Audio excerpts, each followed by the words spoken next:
مسجد حرام میں حضرت محمد صلی اللہ علیہ وسلم اپنے ایک ساتھی حضرت ابو بکر رضی اللہ عنہ کے ساتھ آرام فرما رہے تھے تو اللہ تبارک و تعالی نے ام جمیل کی نظروں پر ایسا پردہ ڈالا کہ اس کو صرف حضرت ابو بکر رضی اللہ عنہ ہی نظر آئے۔ اس نے پوچھا، مجھے معلوم ہے کہ حضرت محمد صلی اللہ علیہ وسلم میری مذمت کرتے ہیں، خدا کی قسم اگر محمد صلی اللہ علیہ وآلہ وسلم میرے سامنے ہوتے تو میں اس کو یہ پتھر مارتی۔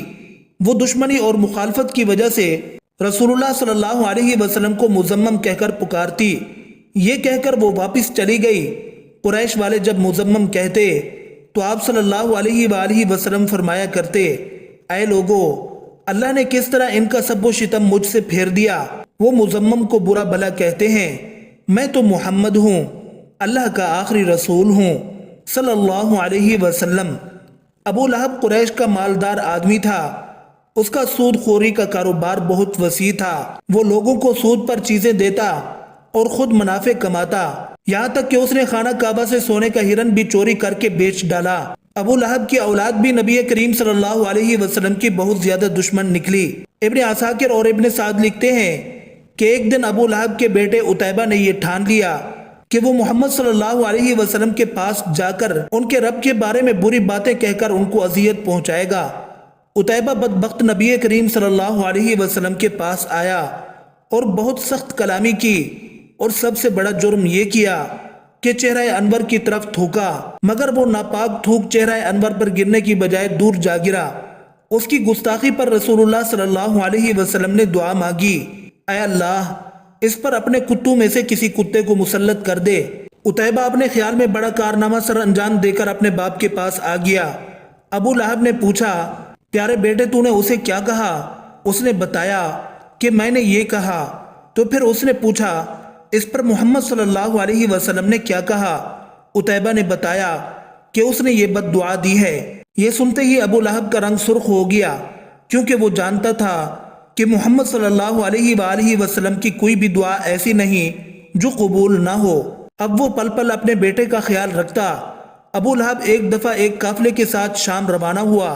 راستے میں ایک جنگل میں گرجا گھر میں انہیں پڑاؤ کرنا پڑا۔ جنگل میں خوفناک جانوروں کا خطرہ تھا، تو ابو لہب کو بار بار حضرت محمد صلی اللہ علیہ وسلم کی بد دعا یاد آ رہی تھی۔ ابو لہب نے قافلے والوں سے کہا، کیونکہ تم لوگوں پر میرے بہت زیادہ احسانات ہیں تو میں تم سے ان کا بدلہ یہی چاہتا ہوں کہ آج رات میرے بیٹے عتیبہ کی حفاظت کرو۔ پس تم سارا سامان اس گرجا گھر کے صحن میں جمع کرو اور اس کے اوپر میرے بیٹے کا بستر لگا دو، پھر اس سامان کے ارد گرد تم سب سو جاؤ۔ اب بعض روایت کرتے ہیں کہ ہم نے ایسا ہی کیا۔ رات جب سو گئے تو جنگل سے شیر آیا، ہم سب کے چہروں کو اس نے سونگا مگر کسی کو کچھ نہ کہا، پھر سامان کے بلند ڈھیر پر چڑھ گیا، عتیبہ کے چہرے کو سونگا اور اسے چیر پھاڑ ڈالا۔ ابو لہب کا برا حال تھا، وہ کہے جا رہا تھا، میں جانتا تھا میرا بیٹا محمد صلی اللہ علیہ وسلم کی بد دعا سے کبھی نہیں بچ سکے گا۔ ناظرین گرامی، ابو لہب، اس کے بیٹے عتیبہ اور اس کی بیوی کا انجام انتہائی دردناک اور عبرتناک ہوا، کیونکہ اللہ پاک نے سورہ لہب میں پہلے ہی ان کے لیے عذاب کا فیصلہ سنا دیا تھا۔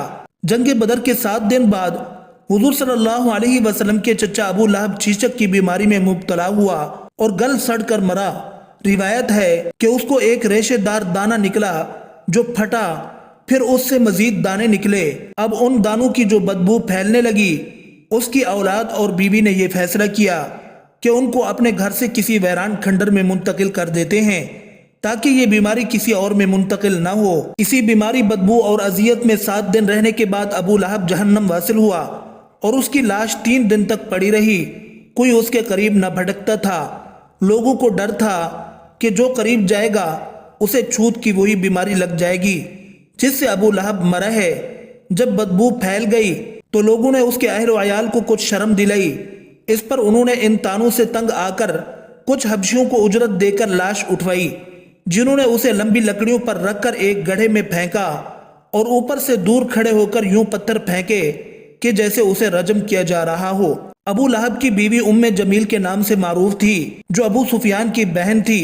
اس کا نام عروہ بنت حرب تھا۔ اس کے گلے میں کھجور کی چھال سے بنی ہوئی رسی ہوتی جس سے وہ کانٹوں کا گٹھا باندھتی تھی۔ ایک دن یہ بوجھ اٹھا کر لا رہی تھی کہ تھک کر آرام لینے کے لیے ایک پتھر پر بیٹھ گئی۔ ایک فرشتے نے اللہ تعالیٰ کے حکم سے اس کے پیچھے سے اس گٹھے کو کھینچا، وہ گرا اور وہ رسی جمیل کے گلے میں پھنس گئی۔ وہ بھی ایڑیاں رگڑ رگڑ کر جہنم واصل ہو گئی۔ اس کے گلے میں ایک قیمتی ہار ہوتا تھا، وہ اپنے اس ہار پر فخر کیا کرتی اور شیخیاں مارتی کہ میں یہ قیمتی ہار بیچ کر محمد صلی اللہ علیہ وسلم کی مخالفت میں لگا دوں گی۔ اللہ پاک نے اسی گردن میں وہ طوق ڈالا جس سے شیطان بھی پناہ مانگتا ہوگا۔ اللہ پاک ہمیں اسلام پر چلنے کی توفیق دے، ہمیں رسول اللہ صلی اللہ علیہ وآلہ وسلم اور ان کی پیاری آل سے بے پناہ محبت عطا فرمائے۔ کمنٹ سیکشن میں آمین ضرور لکھیے گا۔ شکریہ۔